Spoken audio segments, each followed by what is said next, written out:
కార్తిక్, ఈ కుటుంబంతో ఏ రిలేషన్ లేకపోయినా నువ్వు ఈ పెళ్లి చేయాలనుకుంటున్నావు. గ్రేట్ కార్తిక్. కొన్ని పనులు చేయాలంటే రిలేషనే కనక్కర్లేదు, ఎమోషన్ ఉంటే చాలు.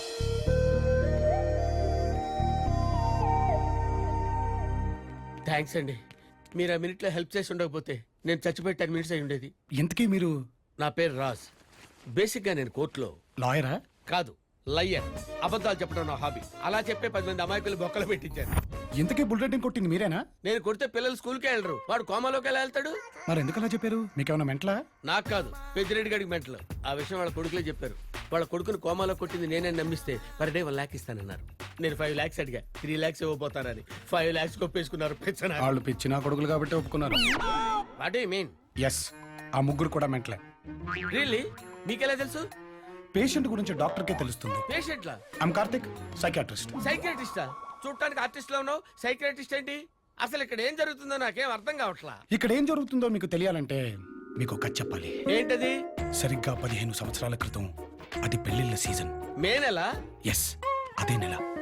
పెద్దిరెడ్డి తన కూతురికి బాల్య వివాహం చేద్దామని కుటుంబం మొత్తంతో ఒక బెంజ్ కారులో బయలుదేరాడు.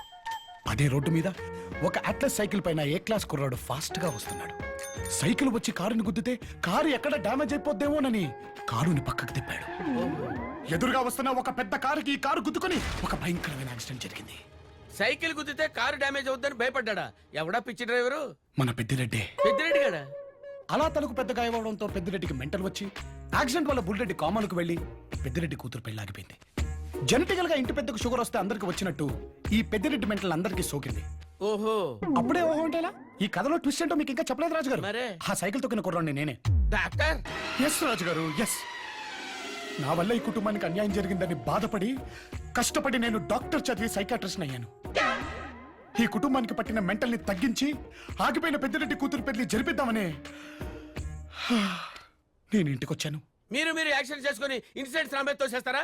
నేను ఇంటికి వెళ్ళిపోతా. వెళ్తే పోతారు. ఏ? బుల్రెడ్డిని కోమలో కొట్టింది మీరేనని ఈ మెంటల్ మెంటల్ గా ఫిక్స్ అయిపోయారు. నేను తెర్రి పాపని అనుకున్నావా? బుల్రెడ్డి కోమాలోకి వెళ్ళింది నీ వల్ల నేనని వాళ్ళకి చెప్పేస్తాను. చెప్పండి. ఎందుకు చెప్పరు? చెప్పండి. చెప్తామండి. చెప్పండి. ఇప్పుడే చెప్తా. గైస్, బుల్రెడ్డి ఎవరి వల్ల కోమాలోకి వెళ్ళాడో నాకు తెలుసు. ఎవరో?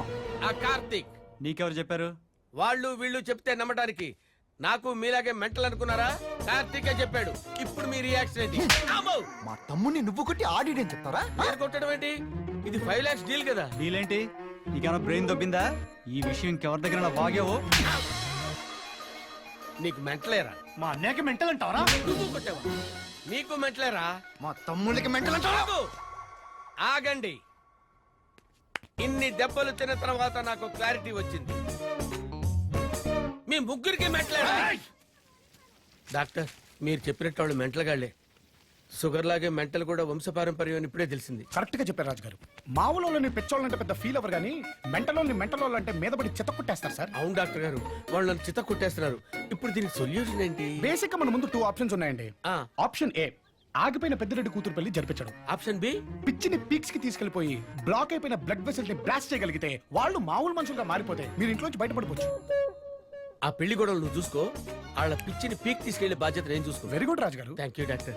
గంగిరెడ్డి నా మీద అటాక్ చేశాడో ఎట్టి పరిస్థితుల్లో ఆ నిడిచిపెట్టేదిలే. ఎడసకపోతే ఏం పీకుతారా? కోమాలో కొట్టిన నన్నే ఏం పీకలేకపోయారు. ఒరేయ్, ఇంతంత బొక్కలు వేసుకొని చెవులకేదో పెట్టుకొని చేతులకేదో తగిలించుకొని మెళ్ళలో వేసుకొని చాలా గందరగోళంగా ఉంటాడా? దమ్మిడికి పనికిరాడు. పైగా దున్నపోతుల్ని కన్నట్టు నలుగురిని కన్నాడు. ఏ లాభం? తింటావు వెళ్తావు రావడం తప్ప ఎందుకు పనికిరారు. పైగా మెట్లగాళ్ళట వీళ్ళమ్మ మెట్లు. ఏంట్రా ఆ లుక్స్ ఏంట్రా? కరెంట్ షాక్ కొట్టిన కాకులాగా కొడతాను.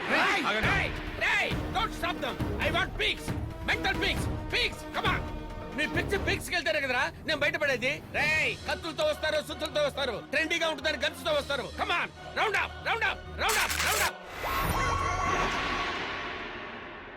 నేనేదో ఫ్లోలో అన్నాను సార్, నిజం అనుకున్నారా? నువ్వు ఫ్లోలో అని ఉండొచ్చు, మేము మాత్రం సీరియస్ గానే వచ్చాం. Either Peddireddy cone high?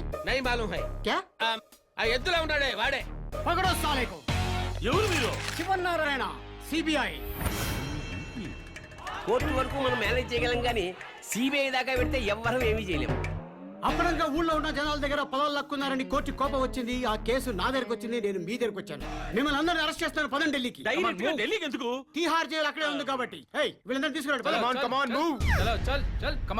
మావయ్య అల్లుడు, నువ్వేంటి ఇక్కడ? ఏంటి మావయ్య ఇది? డబ్బుని వాళ్ళని ఎవరిని వదిలిపెట్టవా? కోటేశ్వరుని చెన్నపల్లి జైలుకి, సెలబ్రిటీస్ సెంట్రల్ జైలుకి పంపించే వరకు నువ్వు నిద్రపోవా? నేను సెంటర్ చేశానంటే ఎవరైనా సెంటర్ జైలుకి. ముందు ఈ పెద్దిరెడ్డిని, ఆ తర్వాత గంగిరెడ్డిని లోపలేసేస్తా. నా సంగతి తెలుసు కదా. తెలుసు మావయ్య, కానీ పెద్దిరెడ్డి గారు అలా కాదు. ఆకారం భారీగా ఉన్నా మనిషి మాత్రం పసిపిల్లడు. కావాలంటే లేతగా ఉన్న మొహాన్ని చూడు. నీ మాటల్లో పసితనం ఈ ఫేస్ లో కనిపిస్తుంది. అయినా వదలను, తీసుకురండి ప్లీజ్. నాకు 1 వీక్ టైం ఇవ్వు. తప్పంతా గంగిరెడ్డిది, పెద్దిరెడ్డి గారిది కాదని నేను ప్రూవ్ చేస్తాను. నువ్వే కాదు, ఆ దేవుడు చెప్పిన వెన్ను. నేను చెప్తే వింటావు మావయ్య, ఎందుకంటే నీకు నేనంటే ఇష్టం కాబట్టి. రిలేషన్షిప్ ఓకే ఓకే, టచ్ చేసావు. 1 వీక్ టైం ఇస్తున్నాను. తేడా చేస్తే సోప్కో అండర్ కే దబా దూంగా. Officers follow me. Yes sir. Thanks అబ్బాయా. ఇప్పుడు మనకు కావాల్సింది థ్యాంక్స్ కదా పెద్దయ్య, ఒక ఇంటెలిజెంట్ లాయర్. ఆ రోజు మీ బావా బావమరుదులు ఇద్దరికి చిలక్కి చెప్పినట్టు చెప్పాను. సిబిఐ ఇన్వాల్వ్ అయ్యాక నేనేమీ చేయలేను. మీరే చెయ్యాలి సార్. ఎట్లా?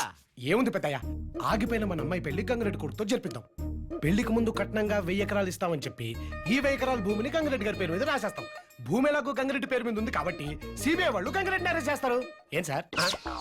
ఎవరయ్యా నువ్వు? క్రిమినల్ లాయర్కే షాకి మన అబ్బాయి గానే ఈ సంబంధానికి నేను ఒప్పుకోను. నా మాట విను పెద్దయ్య, ఇలాగైతేనే ఆగిపోయిన మన అమ్మాయి పెళ్లి జరుగుద్ది, ఆ గంగిరెడ్డి మీద మన పగా తీరుద్ది. అంతేనంట.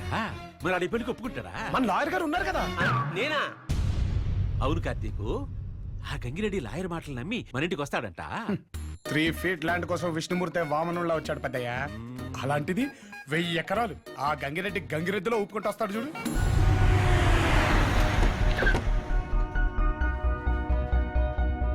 అదిగో చెప్పలే, వచ్చేసాడు.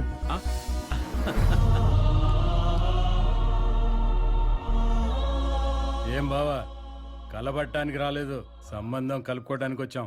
రమ్మంటావా వద్దా? అట్ట వాకిట్లో నుంచి అడుగుతావేంది? ఇంట్లోకి వచ్చి అడుగు బావా. ఏంది నాయన నువ్వు? ఆడు మన శత్రువు. కాదు, నా బావ, నా చెల్లెలి భర్త. నా కూతుర్ని నా మేనల్లుడికి ఇచ్చి పెళ్లి చేస్తా. ఇష్టమైతే ఉండండి, లేకపోతే పోండి. నన్ను క్షమించు బావా, నువ్వే నేను క్షమించాలి బావా. ఆగిపోయిన పెళ్లి జరిపించేద్దాం.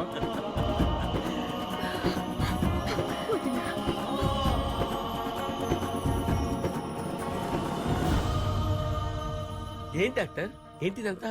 వీళ్ళ అమ్మాయితో వాళ్ళ అబ్బాయికి పెళ్లి కుదుర్చుకోవడానికి వచ్చారు. పెళ్ళా? వీళ్ళు మెంటల్ గాడు కదా. వీళ్ళకి మెట్లే, మొన్న చెప్పిన స్టోరీ గుర్తుందిగా? మర్చిపోవటానికి ఇది మామూలు స్టోరీయా? మెంటల్ స్టోరీ అయ్యా బాబు. ఎస్, అదే స్టోరీలో ఈ పెద్దిరెడ్డి కారు వెళ్ళి ఈ ఆపు. వీళ్ళని గుద్దింది, దాంతో వాళ్ళకి బ్రెయిన్, వీడికి మెయిన్ దొబ్బింది. 2 ఫ్యామిలీస్ మెంటల్ ఫ్యామిలీస్ అయ్యాయి. మధ్యలో సైకిల్ తొక్కింది నువ్వే కాబట్టి దగ్గరుండి మ్యారేజ్ సెటప్ చేస్తున్నావు. రాజుగారు, మీ బ్రెయిన్ ఏంటి ఇంత షార్పా? అసలు మొత్తం కథని మీ గ్రిప్ లోకి తెచ్చేసుకున్నారు తెలుసా? హింట్ ఇస్తే ప్రింట్ చేసేస్తా. విటమిన్ తక్కువ గాళ్ళు వీళ్ళు ఒక లెక్క నాకు. కార్తీకు కార్తీక్ అని మనకి బాగా కావలసినోడు. ఆస్తి ముఖ్యం కాదు, అభిమానం ముఖ్యమని నాకు బుద్ధి చెప్పి నన్ను మార్చింది ఈ అబ్బాయే. నీలాంటి ఇంటికి ఒక్కడుంటే చాలు. ఏ ఇద్దరుంటే నీకేమైనా ప్రాబ్లమా? అయినా ఈ ఏదో సెంటిమెంట్ సీన్స్ ఏంట్రా? రాజుగారు, మీరున్న డాక్టర్ గారు, పళ్ళు లేని పుల్లొట్లో తలపెట్టినట్టు అయిపోయింది నా బతుకు. అది తిందో వదలదు. అసలు ఏంటో నాకు ఈ టార్చర్. ఏదో ఒకటి చేయండి నన్ను. రాజుగారు, మీరున్నారు సార్. కార్టూన్ ఛానల్ కొండముచ్చిలో ఉన్నాడు ఎవడ బావాడు? మన బుల్లిరెడ్డిని కోమాలో కొట్టింది ఈడే బావా. అంటే నా కూతురుని తీసుకెళ్ళింది వీడే అన్నమాట. కూతురంటాడేంటి? ఓహో, అవునరా, నీ కూతుర్ని లేపుకెళ్ళింది నేనే. నీకు ఇంకో కూతురుంటే చెప్పు, దాన్ని లేపుకెళ్ళిపోతా. కమాన్ కమాన్ టెల్ మీ. నువ్వు ఆగు బావా. ఏడి ప్రాణాలు నా బుల్లిరెడ్డి చేతిలోనే బావాలా. మీ అండర్స్టాండింగ్ బాగుందిరా. అంబో అని ఒకడంటే అంబో అని ఇంకొకడు మా బుల్లిరెడ్డి అంటాడు. ఏంట్రా ఇది? మీకు క్లారిటీ లేదేంట్రా? ఈయన ఇక్కడి నుంచి తీసుకెళ్ళండి. అక్కర్లేదు, నేనే వెళ్తా. అలా చూస్తామేంటి పెద్దయ్య? బావగారు లోపల తీసుకెళ్ళు. మీరు ఆ పెళ్లి ఏర్పాటు చూడండి. రా బావా. రావద్దురా.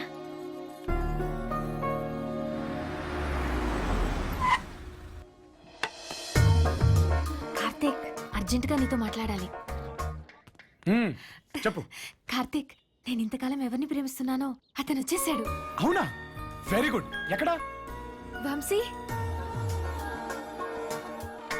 Karthik, Vamshi. Vamshi, Karthik. Karthik. Glad to meet you. నువ్వు చాలా అదృష్టవంతుడు వంశీ. ఇందు నేను ఎంతగా ప్రేమిస్తుందో నాకు తెలుసు. కార్తీక్, వంశీని ఇంట్లో అందరికీ నీ ఫ్రెండ్ అని పరిచయం చేయాలి. వంశీ ఎవరన్నది ముఖ్యంగా పెద్దిరెడ్డి గారికి, ఆయన కొడుకులకి తెలియకూడదు. తెలిస్తే తన ప్రాణాలకే ప్రమాదం. ఎందుకు? ఎందుకంటే బుల్లిరెడ్డిని కోమాలోకి వెళ్లేలా కొట్టింది వంశీనే. సారీ కార్తిక్, ఇంతకాలం నీ దగ్గర ఓ విషయం దాచాను. నా ఫ్రెండ్ని తన లవర్ని బుల్లిరెడ్డి చంపబోతుంటే నేను ఎవరికి ఫోన్ చేయాలో తెలియక ఒక నంబర్కి ఫోన్ చేశాను. అది వంశీ కనెక్ట్ అయింది. ప్లీజ్ నేను చెప్పేది వినండి. ఇక్కడ ఇద్దరు లవర్స్ ని చంపేస్తున్నారు సార్. మీరు ఫోన్ పెట్టకండి, నా సెల్లో ఛార్జ్ అయిపోతుంది. ఒక్క ఫోన్ కాల్ వల్ల ఎవరో తెలియని ఇద్దరి ప్రాణాలు కాపాడాడు. వీడికంటే గొప్ప మగాడు ఎవడుంటాడు కార్తిక్? అందుకే నేను వంశీని ఇంతగా ప్రేమిస్తున్నాను. నా లైఫ్లో అందరికంటే నిన్నే ఎక్కువ నమ్ముతాను. ఎందుకంటే ఈ ఇంటికి మా వల్ల జరిగిన తప్పును నువ్వు సరిదిద్దుతున్నావు. మా ప్రేమను కూడా నువ్వే సక్సెస్ చేయాలి కార్తిక్.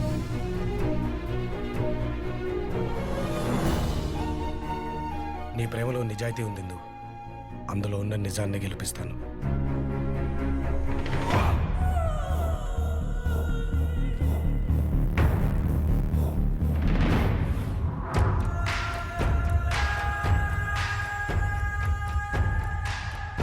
ఎలా ఉందిరా నా ట్విస్ట్?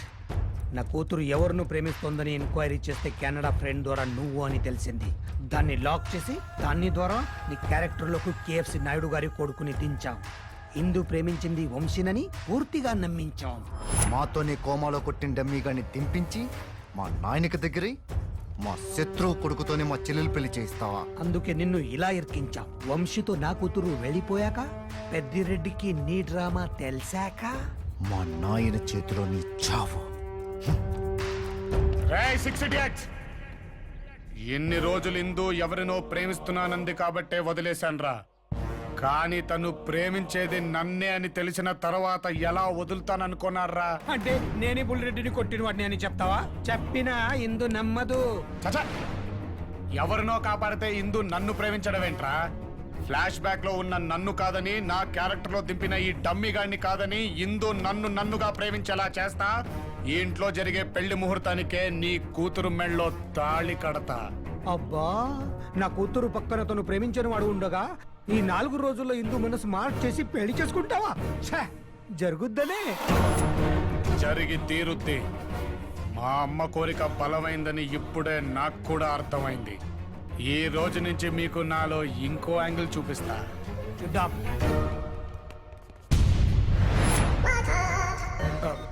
రాజుగారు, అంటే వీళ్ళు చెప్పరా, చెప్పు. వాళ్ళకు కూడా మెంటలని చెప్పరా? సైకియాట్రిస్ట్ ని సైకిల్ తొక్కుంటూ వచ్చానండి. తొక్కలో కథలు చెప్పి తొక్కేసావు కదరా. రే, నీ మెంటల్ స్టోరీ మొత్తం పెద్దిరెడ్డికి ఇప్పుడే చెప్పేస్తాను. చెప్పుకో. చావుకు తొందరపడేవాడిని ఎవడు మాత్రం ఏం చేస్తాడు? చచ్చిపో. చావడం ఏంటి? పెద్దిరెడ్డికి అబద్ధం చెప్తే కన్న కొడుకులు నేను నరికేస్తాడు. అలాంటిది నువ్వు చేసిన ఓవర్ యాక్టింగ్ ఒకసారి ఊహించుకో. నీ కొడుకు సింగానికి ఈక్వల్ అయితే నేను సింహాద్రికి సీక్వెల్ రా. అడ్డంగా నరికేస్తా. అమ్మతోడు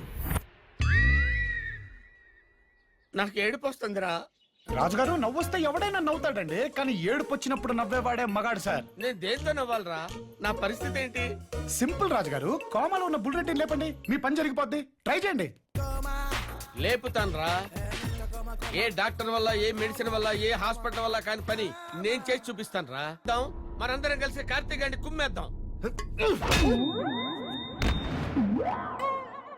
వాడు గాని లేస్తే నువ్వెళ్తావు కోమాలోకి. ఆ?